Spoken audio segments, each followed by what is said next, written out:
Hello friends, I welcome you all in my channel Decode the Law. I am Advocate Papia. स्वागत करती हूँ आप सभी लोगों की हमारे CRPC lecture series में.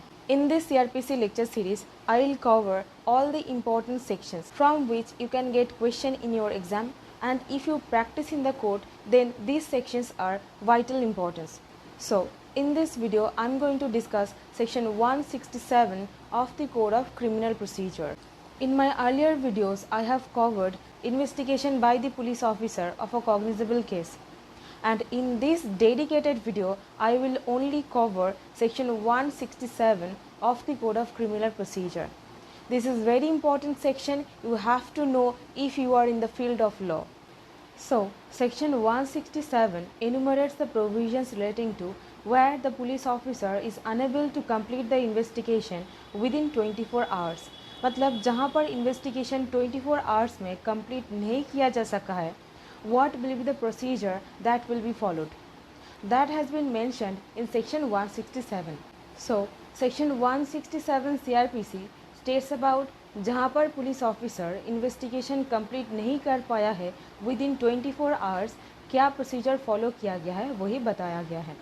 आपको यहाँ से जुडिशरी मेंस में, प्रीलिम्स में एंड इंटरव्यू में क्वेश्चन पूछा जा सकता है because this is something really important. So I will request you that please watch this video till the end.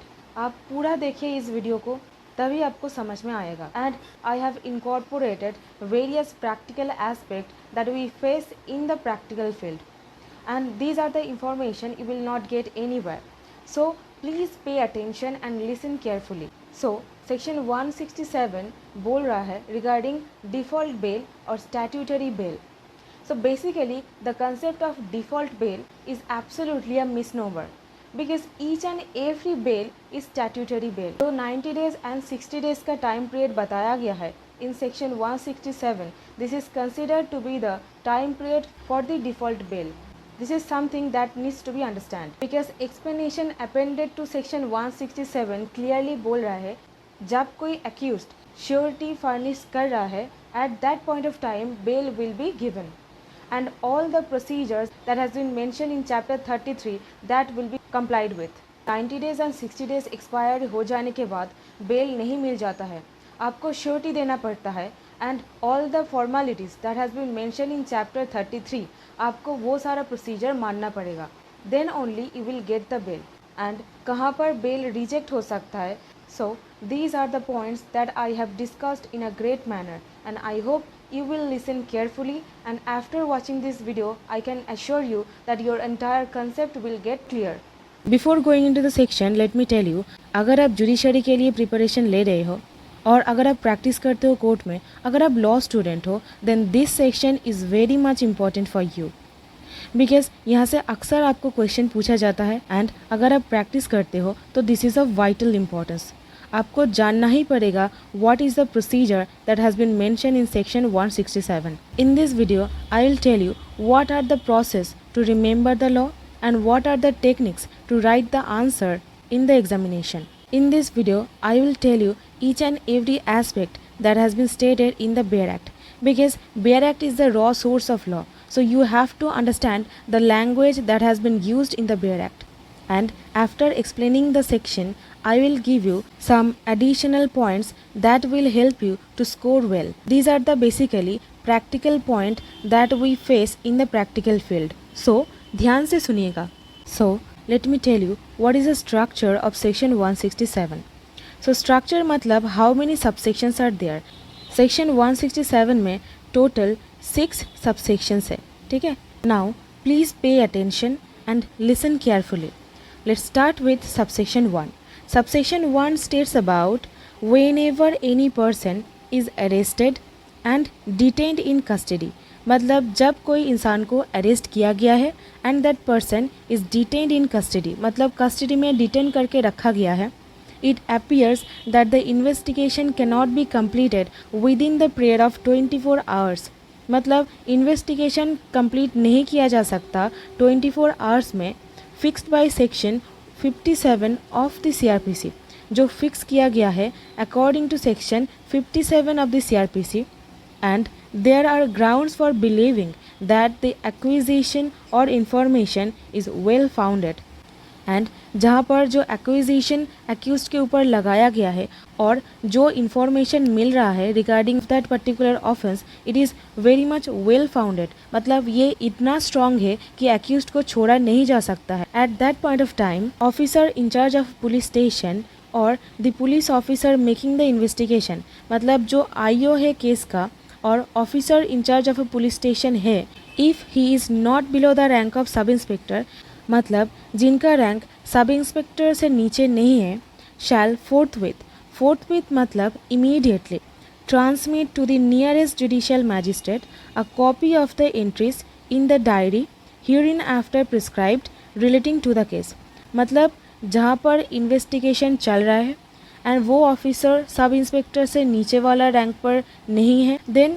Accused person को फॉरवर्ड करना पड़ेगा नियरेस्ट जो जुडिशियल मैजिस्ट्रेट. आपको ये याद रखना ही पड़ेगा दैट नियरेस्ट जुडिशियल मैजिस्ट्रेट ये टर्म यूज़ किया गया है वेयर एक्ट में. सो नियरेस्ट जुडिशियल मैजिस्ट्रेट के पास फॉरवर्ड करना पड़ेगा along with the entries and relating to that particular case, जो सारा इन्फॉर्मेशन है उसके कॉपी के साथ भेजना पड़ेगा, and shall at the same time forward the accused to such magistrate, मतलब एक्यूज्ड को भी फॉरवर्ड किया जाएगा. Now subsection 2, what subsection 2 is all about. Subsection 2 is very much important. Let me put a star over here because आपको यहाँ से mains में prelims में क्वेश्चन पूछा जा सकता है, ठीक है. So let's understand subsection 2. Subsection 2 बोल रहा है magistrate to whom an accused person is forwarded, मतलब जो मैजिस्ट्रेट के पास एक्यूज्ड इंसान को फॉरवर्ड किया गया है अंडर दिस सेक्शन में whether he has or has not jurisdiction to try the case, मतलब जो मैजिस्ट्रेट के पास भेजा गया है उनके पास जुरिस्डिक्शन हो या ना हो टू ट्राई द ऑफेंस, मतलब ऑफेंस का कॉग्निजेंस लेने के लिए जो जुरिस्डिक्शन होना चाहिए वो हो या ना हो, वो टाइम टू टाइम डिटेंशन को अथोराइज कर सकते हैं in such custody as magistrate thinks fit, मतलब जो मैजिस्ट्रेट को प्रॉपर लगता है वो मैजिस्ट्रेट करेंगे at that point of time for a term not exceeding 15 days in a whole. But जो डिटेंशन का टाइम पीरियड है वो 15 डेज से ऊपर नहीं जाएगा, वो 15 दिन से ऊपर नहीं जाना चाहिए in case of police custody, ठीक है. Now next part states that and if he has no jurisdiction, मतलब अगर उस मैजिस्ट्रेट का कोई जुरिस्डिक्शन नहीं है वो ऑफेंस को ट्राई करने के लिए और टू कमिट फॉर ट्रायल, मतलब ट्रायल स्टार्ट करने का, then he considers further detention unnecessary, and उनको लग रहा है further detention is absolutely unnecessary, he may order the accused person to be forwarded to magistrate having such jurisdiction, मतलब then वो magistrate order करेंगे that जो मैजिस्ट्रेट के पास jurisdiction है टू ट्राई सच ऑफेंस उनके पास फॉरवर्ड करने के लिए ऑर्डर पास करेंगे, ठीक है. देन एक्यूज्ड पर्सन को उनके पास भेजा जाएगा जिसके पास जुरिस्डिक्शन है to try that particular offence. Now let's come to provided that part. Provided that Clause A. Clause A states that the magistrate may authorize detention of the accused person otherwise than in custody.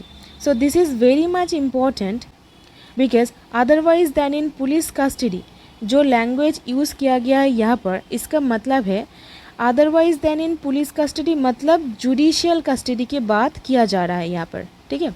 So directly judicial custody का कोई भी mention नहीं किया गया है इस section पर. जो otherwise than in custody of police mention किया गया है उसका मतलब है जुडिशियल कस्टडी में उस एक्यूज्ड पर्सन को रखा जाएगा beyond the period of 15 days, मतलब 15 डेज एक बार क्रॉस जब कर जाता है देन एक्यूज्ड इंसान को रखा जाएगा जुडिशियल कस्टडी में. उसके बाद मतलब 15 डेज के बाद पुलिस कस्टडी नहीं होता है. This is because judicial custody मतलब in the custody of court, police custody मतलब पुलिस के कस्टडी. सो पुलिस कस्टडी मतलब जब चाहे एक्यूज्ड इंसान को इंटेरोगेट कर सकता है एंड पुलिस टॉर्चर भी कर सकता है, 3rd डिग्री मेथड का भी यूज़ कर सकता है on the accused person. So this is basically absolutely against the right of the accused person. there are so many instances of custodial atrocities and there are guidelines that has been mentioned in the case of DK Vasu versus State of West Bengal. So in these cases guideline has been mentioned. So that's why it is always judicial custody that is preferred, because police custody gives unlimited and uncontrollable access of the accused person to the police officer. So that's why otherwise than in police custody beyond the period of 15 days मतलब वो judicial custody होगा. Now next part states that if he is satisfied that adequate ground exists, मतलब adequate ground exist कर रहा है, but no magistrate shall authorize the detention of such accused person in custody under this paragraph for a total period exceeding, मतलब जहाँ पर एक adequate ground exist कर रहा है at that point of time magistrate वो डिटेंशन को authorise कर सकते हैं, बट वो डिटेंशन का जो टोटल टाइम पीरियड है वो एक्सीड नहीं करेगा एंड वो बताया गया है in the subsequent paragraphs, that is clause 1 and clause 2. Clause 1 बोल रहा है 90 days in case where the investigation relates to any offence punishable with death, imprisonment for life and imprisonment for a term not less than 10 years. मतलब clause A आपको ये याद रखना ही पड़ेगा. Clause A states about 90 days. 90 days कहाँ पर custody दिया जाएगा? जहाँ पर offence is punishable with death, जहाँ पर डेथ पेनल्टी हो सकता है, लाइफ इम्प्रिजनमेंट हो सकता है एंड वहाँ पर imprisonment for a term not less than 10 years हो सकता है. वहाँ पर 90 days कस्टडी दिया जाता है. And clause 2 states about 60 days. So 60 days कहाँ पर दिया जाएगा? Where the investigation relates to any other offence. Any other offence मतलब जहाँ पर 90 days दिया जा रहा है एंड जो सारा ऑफेंस बताया गया है इन केस ऑफ 90 days उसको छोड़कर जो एनी अदर ऑफेंस है at that point of time 60 days दिया जाएगा. And on the expiry of the set period 90 days and 60 days as the case may be द accused person shall be released on bail. मतलब accused इंसान को 90 days and 60 days जब expire हो रहा है then accused इंसान को छोड़ा जा सकता है if he prepares or ready to furnish bail. मतलब अगर वो रेडी रहता है बेल देने के लिए उसको छोड़ा जा सकता है, but subject to the provision that has been mentioned in chapter 33.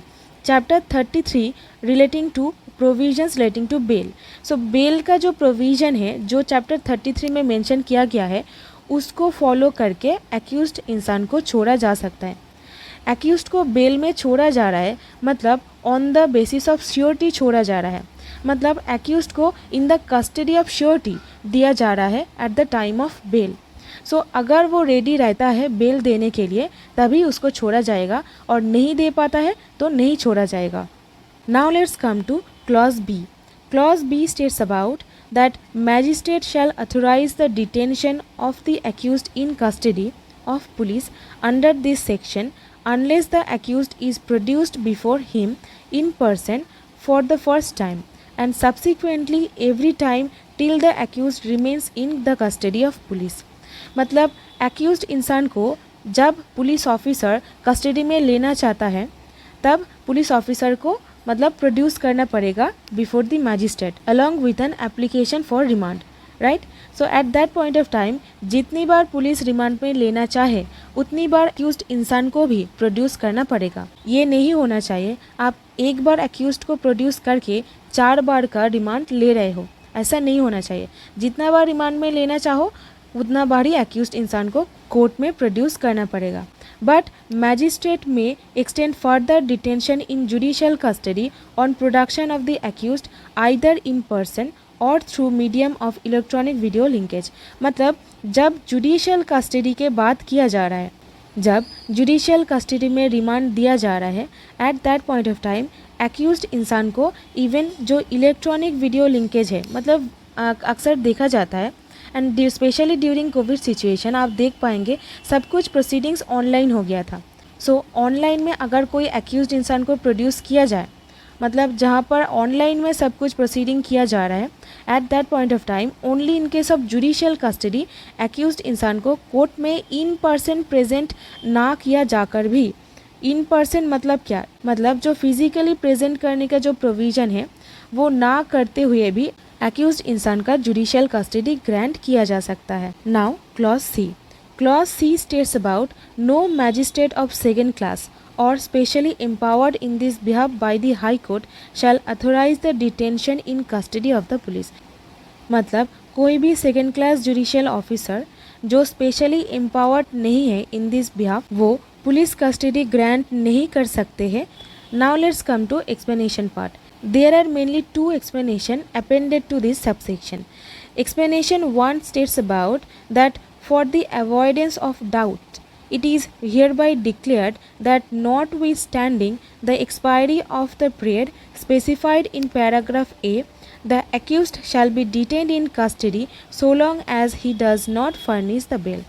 मतलब for the purpose of avoidance of doubt, मतलब क्या बोला जा रहा है यहाँ पर, बोला जा रहा है जहाँ पर एक्यूज कस्टडी ग्रांट किया गया है एंड उसको छोड़ा भी जाएगा after the expiry of that particular 90 days and 60 days, right. I have told you earlier 90 days and 60 days expire हो जाने के बाद चैप्टर 33 में जो प्रोविज़न बताया गया है उसको मेंटेन करके, मतलब उसको फॉलो करके छोड़ा जा सकता है बेल पर। अगर वो बेल नहीं दे पाता है तब उस एक्यूज को डिटेन करके रखा जाएगा in judicial custody so long as he does not furnish bail. जब तक वो बेल नहीं दे पाता है और बेल फर्निश नहीं कर पाता है उसको डिटेन करके रखा जाएगा in custody. So section 90 days and 60 days basically enumerates the provisions relating to default bail। Okay, now let's come to explanation 2। Explanation 2 states about that if any question arises whether an accused person was produced before the magistrate as required under clause B, the production of the accused may be proved by his signature on the order authorizing detention or by the order certified by the magistrate as to the production of the accused through the medium of electronic video linkage as the case may be। मतलब यहाँ पर मतलब एक practical situation दिया गया है। मतलब आपको पता कैसे चलेगा एक्यूज्ड इंसान को कोर्ट में प्रोड्यूस किया गया है at the time of authorising the detention, and ये कैसे प्रूफ किया जाएगा, ये प्रूफ किया जाएगा by his signature on the order authorising the detention certified by the magistrate. मतलब जो मैजिस्ट्रेट ये डिटेंशन अथोराइज कर रहा है और सर्टिफाई कर रहा है ऑर्डर को, उनके साइन अगर मौजूद हो उस ऑर्डर पर, देन ये माना जाएगा एक्यूज्ड पर्सन का प्रोडक्शन हुआ था। एंड जहाँ पर इलेक्ट्रॉनिक वीडियो लिंकेज के थ्रू प्रोडक्शन किया जा रहा है, देन जो मैजिस्ट्रेट ऑर्डर को सर्टिफाई कर रहा है on the basis of that ये माना जाएगा कि एक्यूज्ड इंसान का प्रोडक्शन हुआ था। ठीक है, so now let's come to provided further. So provided further states that in the case a women under the 18 years of age, जहाँ पर एक वुमेन का 18 years का नीचे उम्र है, the detention shall be authorise to be in the custody of a remand home or recognised social institution. Now let's come to subsection 2A। Subsection 2A that has been incorporated in section 167 by the Amendment Act of 1978। ये बोल रहा है notwithstanding anything contained in subsection 1 and subsection 2, मतलब subsection 1 and 2 पर जो provision बताया गया है कि जुडिशियल मैजिस्ट्रेट सामने प्रोड्यूस करना पड़ेगा, एंड जो 90 days 60 days का जो प्रोविज़न बताया गया है at that point of time जो नियरेस्ट मैजिस्ट्रेट है उनके पास भेजना पड़ेगा एक्यूज्ड को। एंड जहाँ पर पुलिस ऑफिसर और officer in charge of police station making the investigation he is not below the rank of sub inspector, जहाँ पर जुडिशियल मैजिस्ट्रेट अवेलेबल नहीं है। ऐसा भी हो सकता है जहाँ पर डिटेंशन को अथोराइज करने के लिए कोई जुडिशियल मैजिस्ट्रेट अवेलेबल नहीं है, तब क्या किया जाएगा। आपको जुडिशरी में अक्सर मेंस में और प्रीलिम्स में इवन इंटरव्यू में क्वेश्चन पूछा जा सकता है। जब जुडिशियल मैजिस्ट्रेट अवेलेबल नहीं है कोई डिटेंशन को अथोराइज करने के लिए, then what will be the procedure that will be followed. Then आपको बोलना पड़ेगा सबसेक्शन 2A बोल रहा है जब कोई जुडिशियल मैजिस्ट्रेट अवेलेबल नहीं है उनको भेजा जाएगा और ट्रांसमिट किया जाएगा नियरेस्ट एग्जीक्यूटिव मैजिस्ट्रेट के पास। जो नियरेस्ट एग्जीक्यूटिव मैजिस्ट्रेट है उनके पास भेजा जाएगा, on whom the powers of judicial magistrate or metropolitan magistrate have been conferred।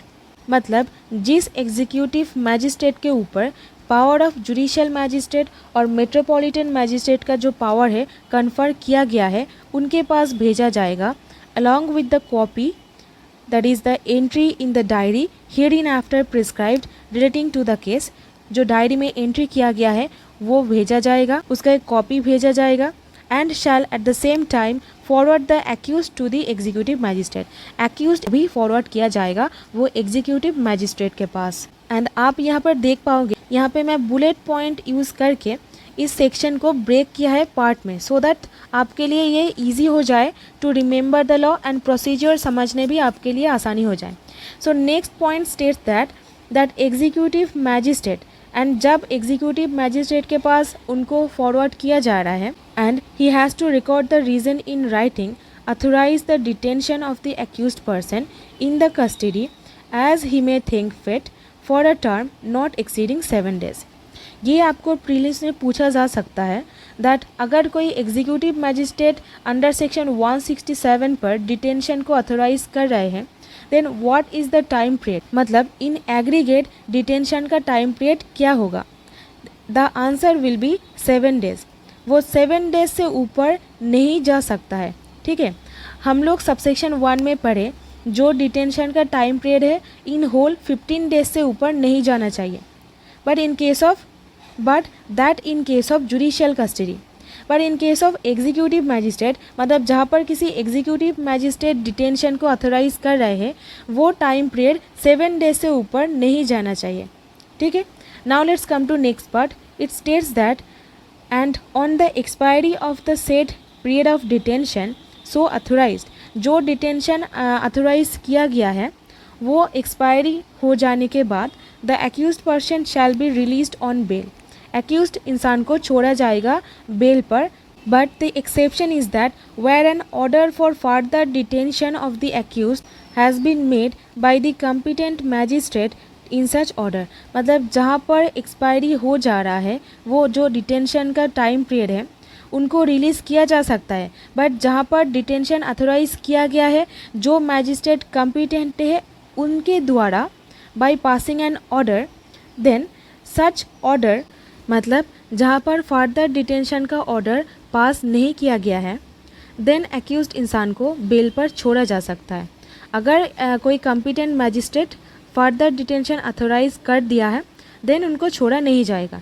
Now next part states that no order for such further detention is made, मतलब जहाँ पर जो फर्दर ऑर्डर है डिटेंशन का वो नहीं किया गया है the period during which the accused person was detained in custody, मतलब जितना पीरियड उनको डिटेन करके रखा गया था in custody under the order made by an executive magistrate and वो ऑर्डर पास किया गया था by an executive magistrate under this subsection, मतलब इस सबसेक्शन पर जो executive magistrate detention order pass किए थे shall be taken into account in computing the period specified in paragraph A of the proviso of subsection 2। मतलब जहाँ पर कोई executive magistrate detention order grant किया है then in computation of the period, मतलब जो 60 days 90 days जो period बताया गया है उसको कंप्यूट करने के लिए उस पीरियड को भी जो एग्जीक्यूटिव मैजिस्ट्रेट ने ग्रांट किया है उसको भी लेकर 90 days 60 days गिना जाएगा। Now provided that states that before expiry of the period aforesaid, मतलब जो पीरियड बोला गया है वो एक्सपायरी होने से पहले the executive magistrate shall transmit to the nearest judicial magistrate. So executive magistrate के पास 7 days पावर है, राइट। सो 7 days एक्सपायर होने के पहले एग्जीक्यूटिव मैजिस्ट्रेट को फॉरवर्ड करना पड़ेगा वो एक्यूज्ड को नियरेस्ट जुडिशियल मैजिस्ट्रेट के पास। ठीक है, the record of the case together with the copy and entries of the diary relating to the case which was transmitted to him by the officer in charge of police station or police officer making the investigation. मतलब जब accused को कोई judicial magistrate के पास nearest judicial magistrate के पास भेजा जा रहा है at that point of time जो सारा कॉपीज है जो एग्जीक्यूटिव मैजिस्ट्रेट के पास प्रोड्यूस किया गया था by the investigating officer or the in charge of a police station वो भी भेजना पड़ेगा along with the accused person. Now subsection 3 subsection 3 बोल रहा है the magistrate authorising under this section detention in the custody of the police shall record his reason for doing so. मतलब जो magistrate authorise कर रहा है डिटेंशन को under this section, उनको रीज़न रिकॉर्ड करना ही पड़ेगा। एंड आप ये यहाँ पर देख पाओगे कि शैल यूज़ किया गया है। शैल आया है मतलब ये मैंडेटरी है, ठीक है, उनको रीज़न रिकॉर्ड करना ही पड़ेगा। Now subsection 4. Subsection 4 states about any magistrate other than chief judicial magistrate making such order shall forward a copy of his order with his reason for making it to the chief judicial magistrate। मतलब जहाँ पर any officer other than chief judicial officer क्यों ये order कर रहा है ऐसा reason देकर फॉरवर्ड करना पड़ेगा to the CJM। Now subsection 5. Subsection 5 states about that if any case triable by the magistrate as summons case, मतलब जहाँ पर case is tribal bye the magistrate वो ट्रायल किया जा सकता है एज समन केस। मतलब समन्स केस का जो ट्रायल होता है वो फॉलो करके ट्रायल किया जा सकता है। At that point of time investigation can not be concluded within the period of 6 months। Investigation conclude नहीं किया जा रहा है within 6 months from the date on which the accused was arrested. मतलब जिस दिन से एक्यूज इंसान को अरेस्ट किया गया है, the magistrate shall make an order stopping further investigation. So जहाँ पर 6 महीने में इन्वेस्टिगेशन कंप्लीट नहीं किया जा रहा है, at that point of time magistrate order pass कर सकते हैं कि इन्वेस्टिगेशन स्टॉप कर दीजिए। Unless the officer making the investigation satisfies the magistrate that for special reason and in the interest of the justice, the continuation of the investigation beyond the period of 6 months is necessary। And जब police officer magistrate को satisfy कर रहा है कि for the interest of the justice investigation continue करना बहुत ही important है beyond the period of 6 months, मतलब 6 month हो जाने के बाद भी इन्वेस्टिगेशन कंटिन्यू कर सकता है if there is any kind of interest of the justice. And वो पुलिस ऑफिसर जो इन्वेस्टिगेट कर रहा है वो मैजिस्ट्रेट को ये बताकर सेटिस्फाई कर रहा है। तो now subsection 6। Subsection 6 states about that where any order stopping further investigation. मतलब सबसेक्शन 5 पर जो इन्वेस्टिगेशन स्टॉप करने के लिए ऑर्डर दिया जा रहा है, सेशन जज में इफ़ ही सेटिस्फाइड, जो सेशन जज है अगर वो सेटिस्फाई हो रहे हैं on application made to him or otherwise if further investigation into an offence ought to be made. मतलब फर्दर इन्वेस्टिगेशन करना बहुत ही इम्पॉर्टेंट है। At that point of time vacate the order made under subsection 5। मतलब जो subsection 5 में stop करने के लिए बोला गया है इन्वेस्टिगेशन को, वो ऑर्डर को वेकेट कर सकते हैं, ठीक है। and direct further investigation to be made into the offence subject to such direction with regard to bail and other matters as he may specify। मतलब सेशन जज का पावर है वो ऑर्डर को वेकेट करने का, एंड जो सारा provisions regarding bail and other provision बताया गया है वो यहाँ पर फॉलो किया जा सकता है। एंड सेशन जज डायरेक्ट करेंगे रिगार्डिंग बेल और एनी अदर मैटर, वही फॉलो किया जाएगा। Now I have told you that I will give you some additional points। जो सारा चीज़ हम लोग अक्सर देख पाते हैं in the practical field. So practical field में जो सारा सिचुएशन अराइज होता है, I will give you certain points so that you will get a complete knowledge, and if you incorporate this points in your examination you will get additional marks. So please listen carefully. और अगर आपको समझ में नहीं आए आप मुझे email कर सकते हैं और कमेंट करके आपके डाउट बता सकते हैं। I will get back to you directly. So first point is that ये डाउट अक्सर अराइज होता है that computation of 60 days and 90 days कैसे किया जाए। मतलब ये 60 days 90 days काउंट कब से किया जाए, from the date of arrest or from the date of remand. In the case of Anupam J Kulkarni versus CBI, in this case it was observed by the Supreme Court that computation of 60 days and 90 days will be from the date of remand। जो date of remand है मतलब magistrate के पास जब accused को for the first time produce किया जा रहा है, from that particular time 60 days and 90 days compute किया जाएगा। Now next point is that regarding default bell. So section 90 days and 60 days basically enumerates the provisions relating to default bail. मतलब जहाँ पर 90 days and 60 days expire हो जा रहा है, at that point of time accused इंसान को default bell मिल जाएगा. डिफ़ॉल्ट बेल मतलब ऑटोमेटिक बेल मिल जाता है. बट ये कंसेप्ट राइट नहीं है, बिकॉज आप in the last part of subsection 2 that is provided that part and it's clause 2 का जो लास्ट पार्ट है वहाँ पर आप देख पाएंगे जो चैप्टर 33 के बारे में बताया गया है एंड रिगार्डिंग बेल रिलेटेड जो प्रोविजंस बताया गया है वो फॉलो करने के बाद ही एक्यूज्ड इंसान को छोड़ा जा सकता है. एंड क्लियरली एक्सप्लेनेशन 1 में बोला गया है अगर एक्यूज्ड श्योरिटी फर्निश करने में रेडी रहता है तभी उसको बेल दिया जाएगा. श्योरिटी मतलब in the custody of surety. In the custody of surety accused व्यक्ति को छोड़ा जाता है. सो अगर वो श्योरिटी दे पा रहा है तो ही तभी उसको छोड़ा जाएगा, वरना नहीं छोड़ा जाएगा. सो डिफ़ॉल्ट बेल का concept absolutely is a misnomer. So default bell मतलब डायरेक्टली किसी को बेल नहीं मिलता है, श्योरिटी फर्निश करने के बाद ही उसको बेल मिलेगा. ठीक है. Now let's come to next point. Next point state that is custom officer can also make an arrest under this provision. So basically custom officer कर सकते हैं like a non-police officer who is invested with the powers of police officer. Okay. Now let's come to another point. That is अक्सर ये देखा जाता है मतलब कोई इंटरवेनिंग हॉलीडे बीच में आ रहा है in computation of 60 days and 90 days.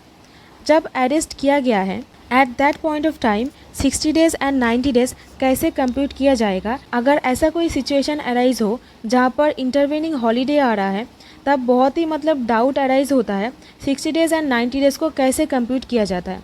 But according to the settled judicial pronouncement ये बोला गया है दैट इंटरवेनिंग जो हॉलीडे है उसको भी काउंट करना पड़ेगा इन computing the 60 days and 90 days time period. Now another important point is that अक्सर ये क्वेश्चन पूछा जाता है दैट जो टाइम पीरियड मेंशन किया गया है अंडर सेक्शन 167 ये एक पीरियड ऑफ लिमिटेशन है. The answer is no. जो 60 days and 90 days time period mention किया गया है अंडर सबसेक्शन 2 ऑफ सेक्शन 167 ये एक पीरियड ऑफ लिमिटेशन नहीं है. ठीक है. And another situation is suppose at the 88th day मतलब 88 डे पर चार्जशीट फाइल होता है. ठीक है. मतलब एक्यूज्ड इंसान को 88 डे तक कस्टडी में डिटेन करके रखा गया था and on the day of 89th day police officer filed chargesheet. तब क्या जो बेल का प्रोविज़न मेंशन किया गया है दैट इज़ डिफ़ॉल्ट बेल वो एक्यूज्ड को मिलेगा. The answer is no because 88 day is something which is less than 90 days. जो प्रोविज़न बताया गया है that is 90 days on the expiry of the 90 days और 60 days. एंड जहाँ पर the offence is attracting the provision of 90 days then अगर 89th day पर chargesheet file किया जाए तब भी एक्यूज्ड को eight that point of time accused इंसान को बेल नहीं मिलेगा because 89th day is less than 90 days. जो प्रोविज़न बताया गया है that is 90 days. So 90 days is something which cannot be less than 90 days. अगर ये 89th डे है चार्जशीट फाइल हो जाता है under section 173 subsection 2 then accused person will be denied of bail. Now let's come to very important practical aspect, that is अगर आप section 173 देखें that is enumerating the provisions relating to charge sheet file होता है under section 173 subsection 2. ठीक है. That is the original chargesheet. After completion of the investigation magistrate के पास police officer जो report submit करते हैं final order that is challan that has been mentioned in section 173 subsection 2. And there is also a provision relating to subsequent violation of charge sheet that has been mentioned under subsection 8 of section 173. So यहाँ पर एक doubt arise होता है जो accused का indefeasible right to default bail है वो कब अराइज होगा. And it has been settled that right of default bail arise only when if the original charge sheet is not filed under section 173 subsection 2. जो subsection 2 of 173 में जो बताया गया है regarding original violation of charge sheet at that point of time अगर वो file नहीं हो पाया है पुलिस के द्वारा then the right of default bail will arise but not after the violation of subsequent charge sheet under the provision of section 173 subsection 8. So it is section 173 subsection 2, इसको ही माना जाएगा. Okay? So that's all in this video. I hope आपको ये video पसंद आया है, and अगर आपको पसंद आया है so please don't forget to hit the like button, share your feedbacks, and please subscribe to my channel. And I will see you on the other side with another important video along with the techniques to remember, and I will give you some practical aspects so that concept will get clear. And half knowledge is absolutely dangerous, so I will request you that please understand the law in a practical manner, because at the end of the day you have to apply the law. So if you don't know how to apply the law, then having a law degree is absolutely valueless. So I will see you on the other side. Till then, stay blessed, stay happy, keep learning new things, because that will enrich you. Thank you so much for watching this video.